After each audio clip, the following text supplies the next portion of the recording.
سوال میکنن که حالا که داریم اسلیو میکنیم یا بایپس میکنیم، به طور کلی تحت عمل جراحی چاقی قرار میگیریم، نمیشه کیسه صفرا اونم عمل کنیم؟ کیسه صفرا سنگ داره.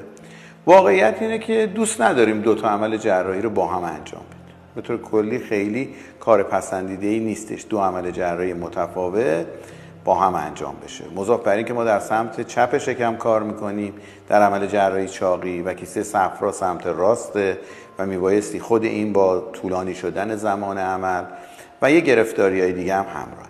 در مورد اسلیو که اصلا توصیه نمیشه و خیلی هم من خودم علاقه ندارم که انجام بدم. اما در مورد بایپس اگر سنگریزه باشه شاید یه توجیهی داشته باشه، شاید بشه روش فکر کرد. در هر صورت عمل جراحی بایپس خودش طولانیه و حالا قرار باشه اون عملم انجام بشه. بنابراین بیمار تو اون مرحله توی همون عمل جراحی توصیه به انجامش نیست، اما چند ماه بعد به راحتی میتونه بیاد عمل رو انجام بده. و در بایپس اگر سنگ وجود داره توصیه به اینه که حتما عمل جراحی کولسیستکتومی با توجه به انحرافی که در مسیر گوارشی ایجاد شده انجام بشه.